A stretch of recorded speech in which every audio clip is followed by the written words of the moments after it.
बिस्मिल्लाहिर्रहमानिर्रहीम। Organometallics reagent की series में आज हम डिस्कस करने जा रहे हैं सुजुकी रिएक्शंस। बेसिकली हम ऑर्गेनोमेटालिक्स को डिस्कस कर रहे हैं, जिसमें सबसे पहले हमने ग्रिग्नॉर रिएजेंट को डिस्कस किया, देन हमने ऑर्गेनोलिथियम कंपाउंड को डिस्कस किया, देन हमने ऑर्गेनो जिंक कंपाउंड की केमिस्ट्री डिस्कस की, एंड देन फिर हमने ऑर्गेनो कॉपर कंपाउंड की केमिस्ट्री को डिस्कस किया, जिनका लिंक भी आपको डिस्क्रिप्शन में मिल जाएगा।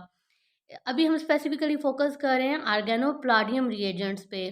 इसके लेक्चर 1 में हमने ऑर्गेनोप्लाडियम की जनरल केमिस्ट्री डिस्कस किया है, जिसमें हमने ऑर्गेनोप्लाडियम के प्रिपरेशन मेथड को भी डिस्कस किया था विद मैकेनिज्म। उसका लिंक भी आपको डिस्क्रिप्शन में मिल जाएगा। आज के इस लेक्चर में हम स्पेसिफिकली फोकस करेंगे कपलिंग रिएक्शंस पे, और जो स्पेसिफिक हम कपलिंग रिएक्शन डिस्कस करने जा रहे हैं ये है सुजुकी रिएक्शन। तो चलते हैं लेक्चर को स्टार्ट करते हैं कि सुजुकी रिएक्शन क्या होता है। बेसिकली ये प्लाडियम या ऑर्गेनोप्लाडियम बेस्ड रिएक्शन होता है। तो अगर हम इसका ओवरव्यू देख लें सुजुकी रिएक्शन के, अगर हम रिएक्टेंट्स देखें तो यहाँ पर हम जो रिएक्टेंट लेते हैं, हम लेते हैं विनाइलिक, एलाइलिक और अराइलिक हैलाइड्स और ट्राइफिलेट्स। यानी कि हम क्या करते हैं, ये जब हम फर्स्ट लेक्चर में भी डिस्कस कर रहे थे कि यहाँ पर एक तो जनरली लेट्स सपोज, अगर हम सपोज करेंगे हम क्या ले रहे हैं, अल्काइल हैलाइड्स ले रहे हैं, तो यहाँ पर आर जो हम प्रेफरेबली लेंगे वो हम कौन सा लेंगे, वो हम सेचूरेटेड नहीं ले सकते, बल्कि हम प्रेफर करते हैं हम विनाइलिक, यानी कि यहाँ पर जो आर है इसको हम प्रेफर करते हैं कि हम कौन सा लें, विनाइलिक लें, एलाइलिक लें या फिर अराइलिक लें। इसके बिहाइंड की क्या रीज़न है, इसमें बेसिकली हमने पिछले लेक्चर में इसको डिटेल में स्टडी किया भी है कि यहाँ पर जो अल्काइल है ये हम सेचूरेटेड नहीं ले सकते, बिकॉज अगर सेचूरेटेड हम लेंगे तो वो क्या कर देगा, बीटा एलिमिनेशन आ जाती है, जो फिर हमारे जो एक्चुअल प्रोडक्ट होता है, ओरिजिनल प्रोडक्ट होता है, उसको अफेक्ट कर देता है। दैट्स वाई फिर हम प्रेफरेबली यहाँ पर विनाइलिक, एलाइलिक और अराइलिक हैलाइड्स लेते हैं। और यहाँ पर नेक्स्ट अगर हम देखें तो हम क्या कर सकते हैं, हैलाइड्स भी ले सकते हैं और ट्राइफिलेट्स भी ले सकते हैं। अब ट्राइफिलेट्स बेसिकली क्या हैं, ट्राइफिलेट्स अगर हम यहाँ पर देखें तो क्या है, लाइक हमारे पास है ट्राइक्लोरो मीथेन सल्फोनेट, ये चीज़, यानी कि यहाँ पर जो एक्स हेलाइड है, इस हेलाइड की जगह हम क्या ले सकते हैं, ट्राइफिलेट्स भी ले सकते हैं। अब ट्राइफिलेट्स लेने की बिहाइंड की रीज़न क्या होती है कि ट्राइफिलेट्स जो हैं ये गुड लिविंग ग्रुप हैं। अब लिविंग ग्रुप का क्या है इसमें फैक्टर है, ये जब अब हम रिएक्शन का मैकेनिज्म भी देखेंगे तो हमें समझ आ जाएगी कि बेसिकली जो हमने रिएक्टेंट लिया है अल्काइल हेलाइड, इसमें से यहाँ पर जो ग्रुप है, चाहे वो हेलाइड हो चाहे ट्राइफिलाइड हो, इसने क्या करना होता है, लीव कर जाना होता है। तो जितना ज़्यादा गुड लिविंग ग्रुप होगा उतना ज़्यादा हमारे लिए रिएक्शन को परफॉर्म करना क्या होगा, इफेक्टिव होगा। तो दैट्स वाई फिर हम कह सकते हैं कि हेलाइड की जगह प्रेफरेबली हम ट्राइफिलेट्स भी ले सकते हैं, बिकॉज क्या होता है कि ये क्या हैं, गुड लिविंग ग्रुप्स हैं। मीन एक रिएक्टेंट तो हमने डिस्कस कर लिया कि हमने क्या लेना है, विनाइलिक, एलाइलिक और एराइलिक हैलाइड्स और ट्राइफिलेट्स, और इसका हम रिएक्शन करवाते हैं, इसको कपल करवाते हैं with organo boron compounds. Second अगर कैटलिस्ट देखा जाए सुजुकी रिएक्शन का, तो यहाँ पर हम प्लाडियम का कैटलिस्ट लेते हैं। प्लाडियम जिसने बॉन्ड बनाए हुए हैं यहाँ पर 2 लिगेंड्स के साथ, एल यहाँ पर जनरल लिगेंड को रिप्रेजेंट कर रहा है, यहाँ पर कोई भी लिगेंड हो सकता है, लाइक यहाँ पर ट्राइफिनाइल फास्फीन हो सकता है। और अगर मीडियम की बात की जाए तो ये रिएक्शन जो कंडीशंस होते हैं या जो रिएक्शन परफॉर्म किया जाता है, ये बेसिकली बेसिक मीडियम में परफॉर्म किया जाता है। यही चीज़ यहाँ पर मेंशन भी है कि सुजुकी रिएक्शन में हम क्या करते हैं, कपल करते हैं a group of a vinyl, aryl, और हम यहाँ पर एलाइलिक भी लिख सकते हैं, हेलाइड्स और ट्राइफिलेट्स। अब इनकी बिहाइंड की क्या रीज़न है, ये भी हमने डिस्कस कर लिया कि हमने स्पेसिफिकली विनाइलिक, एलाइलिक और अराइलिक हेलाइड्स ही क्यों लेने हैं। इनके आर ग्रुप को क्या किया जाता है, कपल किया जाता है with R group of organo boron compound, यानी कि हम साथ क्या ले रहे होते हैं, ऑर्गेनो बोरोन कंपाउंड ले रहे होते हैं। और क्या होती है, जो आर ग्रुप होता है यहाँ से ये जो अल्काइल हैलाइड का आर ग्रुप है, ये क्या हो जाएगा, ये कपल हो जाएगा with R group of organo boron compound, यानी कि इस आर की और इस आर की क्या होगी, कपलिंग होगी। फाइनली हमारे पास जो मेन प्रोडक्ट है ये प्रोडक्ट सिंथेसाइज होगा। अब होगा कैसे, इसका मैकेनिज्म भी अभी अंडरस्टैंड करते हैं। और मजीद हमने रिएक्शन कंडीशन मेंशन क्या की हैं कि ऑर्गेनो बोरोन कंपाउंड के साथ कपल करते हैं in the presence of palladium catalyst in basic medium. Medium कौन सा दिया जाता है, बेसिक, और यहाँ पर प्लाडियम बेसिकली किसके तौर पर एक्ट कर रही है, एज अ कैटलिस्ट एक्ट कर रही है। तो यहाँ पर जनरल रिएक्शन भी मेंशन है, जिसको जब हम इंशाल्लाह अभी पहले स्टेप वाइज मैकेनिज्म से अंडरस्टैंड करते हैं, जब हमें मैकेनिज्म क्लियर हो जाएगा तो ओवरऑल रिएक्शन को भी हम क्या कर सकेंगे, इजीली अंडरस्टैंड कर सकेंगे। यहाँ पर हम रिएक्टेंट क्या ले रहे हैं, अल्काइल हैलाइड ले रहे हैं और इसकी कपलिंग करनी है विद आर्गेनोबोरोन कंपाउंड। तो स्टेप 1 में क्या होगा, अल्काइल हैलाइड। अल्काइल अभी हमने देखा कि हम प्रेफरेबली कौन सा लेते हैं, विनाइलिक, अलाइलिक या फिर अलाइलिक हैलाइड्स लेते हैं। लाइक यहाँ पर हमने क्या ले लिया, अराइलिक हैलाइड ले लिया। और यहाँ पर हैलाइड की जगह हम क्या ले सकते हैं, ट्राइफिलेट्स भी ले सकते हैं। बिकॉज हमारा मेन कंसर्न क्या है कि ये क्या यहाँ पर जो भी ग्रुप हो वो क्या हो, गुड लिविंग ग्रुप हो। तो स्टेप 1 में हम क्या करते हैं, ये जो अल्काइल हैलाइड हम लेते हैं इसका रिएक्शन करवाते हैं with ligand catalyst, sorry with palladium catalyst. तो यहाँ पर क्या होगा, ये जो प्लाडियम है फर्स्ट स्टेप में इसकी ऑक्सीडेटिव इंजर्जन होगी। अब ऑक्सीडेटिव इंजर्जन कैसे होगी, ये आल दो हमने लेक्चर 1 में भी अंडरस्टैंड किया, अभी अगेन इसको डिस्कस कर लेते हैं। कि यहाँ पर अगर हम देखें जो प्लाडियम है, प्लाडियम सेंट्रल मेटल, ये क्या है, इसकी ऑक्सीडाइजिंग पोटेंशियल हो गई, यानी कि ये क्या करेगा, इलेक्ट्रॉन रिमूव करेगा और इस तरीके से 2+ के ऑक्सीडेशन स्टेट में आ जाएगा। नेक्स्ट क्या होगा कि ये जो इलेक्ट्रॉन रिमूव हुए हैं ये हमारे रिएक्टेंट यानी कि अल्काइल हैलाइड के साथ इस तरीके से रिएक्ट करेंगे। यहाँ पर क्या है, ब्रोमीन है और यहाँ पर हम देख सकते हैं कि क्या रिलीज हो रहे हैं, इलेक्ट्रॉन। ये जो अब इलेक्ट्रॉन है ये क्या करेगा, इस ब्रोमीन के साथ इस तरीके से इस ब्रोमीन पर अटैक करेगा कि इस बॉन्ड की होमोलिटिक क्लीवेज हो जाएगी। यहाँ से एक इलेक्ट्रॉन इस कार्बन सेंटर की तरफ शिफ्ट हो जाएगा, एक इलेक्ट्रॉन इस ब्रोमीन की तरफ, यानी एक हमारे पास क्या जनरेट हो जाएगा, ब्रोमीन ब्रोमाइड आयन। और सेकेंड हमारे पास क्या होगा, इस तरीके से रेडिकल जनरेट हो जाएगा। नेक्स्ट स्टेप में क्या होगा कि हमारे पास अगर हम रिएक्शन में देखें 2 इलेक्ट्रॉन प्रोड्यूस हो रहे थे, एक इलेक्ट्रॉन ने ब्रोमाइड आयन प्रोड्यूस किया, सेकेंड जो इलेक्ट्रॉन है वो क्या करेगा, इस रेडिकल के साथ रिएक्ट करके इस तरीके से हमारे पास अनायनिक स्पीशीज जनरेट कर देगा। अब अगर हम रिएक्शन में देखें तो हमारे पास एक ये रिएक्टिव स्पीशी प्रेजेंट है जिसमें प्लाटियम 2+ के ऑक्सीडेशन स्टेट में है, ये इलेक्ट्रॉन रिएक्शन में यूटिलाइज हो गए। नेक्स्ट हमारे पास ये ब्रोमाइड आयन प्रेजेंट है। मजीद अगर हम देखें तो यही जो हमारे पास फ्री रेडिकल की फॉर्म है यही किस में कन्वर्ट हो गई है, इस तरीके से अनायनिक स्पीशी में। यानी हमारे पास ये 3 रिएक्टिव स्पीशीज प्रेजेंट हैं।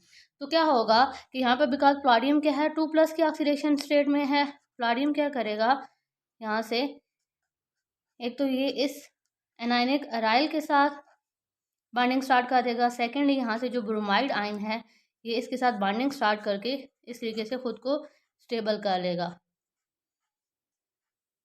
ये आल दो हमने क्या किया था, लेक्चर 1 में भी इसको अच्छे से अंडरस्टैंड किया था। ये हमारा क्या है, स्टेप 1 हुआ है। स्टेप 1 में क्या हुआ है, ऑक्सीडेटिव इंजर्जन हुई है। ऑक्सीडेटिव इंजर्जन हम इसको क्यों बोल रहे हैं, बिकॉज यहाँ पर अगर हम देखें तो प्लाटियम की क्या हुई है, इसकी ऑक्सीडेशन हुई है, यानी इसने इलेक्ट्रॉन रिमूव किए हैं और फाइनली हमारे पास क्या सिंथेसाइज हो गया, इस तरीके से आर्गेनोप्लाटियम का एक कंपाउंड सिंथेसाइज हो गया है। अब देखते हैं कि नेक्स्ट स्टेप में क्या होगा। ये ही जो आर्गेनोप्लाटियम अभी सिंथेसाइज हुआ है स्टेप 1 में इस तरीके से, और अभी स्टार्ट में हमने रिएक्शन कंडीशन देखी हैं कि हम कौन सी रिएक्शन कंडीशन प्रोवाइड कर रहे होते हैं, बेसिक रिएक्शन कंडीशन। तो सेकंड स्टेप में क्या होगा कि यहाँ से ये जो हैलाइड आयन है ये क्या हो जाएगा, डिस्प्लेस हो जाएगा बाय दिस हाइड्रोक्सिल आयन। इस तरीके से हमारे पास स्पीशीज जनरेट हो जाएगी। 2 स्टेप में मैकेनिज्म हमने अंडरस्टैंड कर लिया है। अब नेक्स्ट जो थर्ड स्टेप होगा, इस स्टेप में क्या होगा, अभी जो सेकंड स्टेप में हमारे पास ये जो स्पीशीज जनरेट हुई है जिसमें डिस्प्लेसमेंट हुई है ब्रोमाइड आयन की, या फिर अगर यहाँ पर ट्राइफ्लेट्स होते तो उनकी डिस्प्लेसमेंट हो जाती by hydroxyl group. Third step में क्या होगा कि यही जो यानी कि यहाँ पर जो स्पीशीज जनरेट हुई है इसका रिएक्शन होगा विद आर्गेनो बोरोन कंपाउंड। रिएक्शन कौन सा होगा, रिएक्शन होगा लीविस एसिड बेस रिएक्शन। यहाँ पर हम देख सकते हैं कि हाइड्रोक्सिल आयन के ऊपर लोन पेयर ऑफ इलेक्ट्रॉन की वजह से ये किसके तौर पर एक्ट कर सकता है, एज अ लीविस बेस। और यहाँ पर बोरोन जो है ये किसके तौर पर एक्ट कर सकता है, as a Lewis acid act कर सकता है। इसमें यहाँ से ये जो लोन पेयर ऑफ इलेक्ट्रॉन है इस बोरॉन पे अटैक करेंगे और एज अ रिजल्ट हमारे पास कुछ इस तरीके से स्पीशीज जनरेट होगी। बिकॉज इसे अपने लोन पेयर ऑफ इलेक्ट्रॉन से अटैक किया, इट्स मीन इसके ऊपर पॉजिटिव चार्ज आ जाएगा। नेक्स्ट इसने किसके साथ बॉन्डिंग बना ली है, ब्रोमीन के साथ। यहाँ पर ब्रोमीन के साथ ऑलरेडी एक अल्काइल ग्रुप के साथ बॉन्ड बना हुआ है। नेक्स्ट इसके 2 बॉन्ड बने हुए हैं विद दिस ग्रुप। अब नेक्स्ट स्टेप में क्या होगा कि नेक्स्ट स्टेप में यहाँ से ट्रांसफ़र होगा of alkyl group from boron to palladium. यानी कि यहाँ से क्या होगा, ये जो स्पीशी है बेसिकली खुद को स्टेबल करना चाहेगी। ये जब खुद को स्टेबल करना चाहेगी ना, पॉजिटिवली चार्ज ऑक्सीजन ये बॉन्ड ऑक्सीजन की तरफ शिफ्ट होगा, तो यहाँ से ये जो आर ग्रुप है ये क्या होगा, अपने इलेक्ट्रॉन लेके इस तरह प्लाडियम की तरफ शिफ्ट हो जाएगा और एज अ रिजल्ट हमारे पास इस तरीके की स्पीशी जनरेट होगी।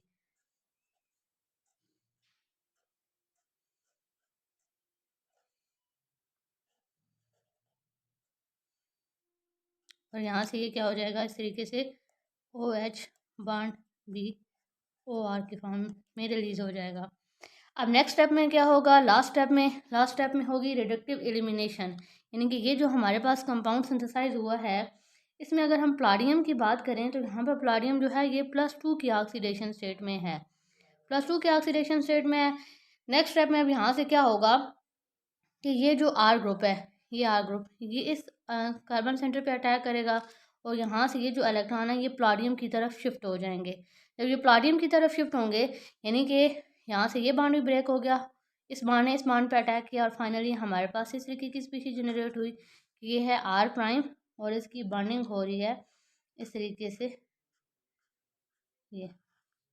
और साथ हम देख रहे हैं कि हमारे पास क्या है, प्लाडियम इस तरीके से रिलीज हो रहा है। लेकिन यहाँ पर आप देखें क्योंकि 2 इलेक्ट्रॉन्स मूव करेंगे टूवर्ड प्लाडियम, यानी प्लाडियम की ऑक्सीडेशन स्टेट +2 से चेंज हो जाएगी 0। तो हम देख रहे हैं कि ऑक्सीडेशन स्टेट में रिडक्शन आ रहा है, और इन अदर वर्ड्स हम कह रहे हैं कि प्लाडियम इलेक्ट्रॉन गेन कर रहा है। तो दैट्स वाई स्टेप को फिर हम क्या कहते हैं कि ये स्टेप कौन सा है, रिडक्टिव। और क्योंकि यहाँ पर एलिमिनेशन हो रही है तो ओवरऑल इस लास्ट स्टेप को हम क्या बोल देते हैं, रिडक्टिव एलिमिनेशन। एक तो यहाँ पर इस तरह प्लाडियम की रिडक्शन हो गई और फाइनली जो कैटालिस्ट था ये रीजनरेट हो गया।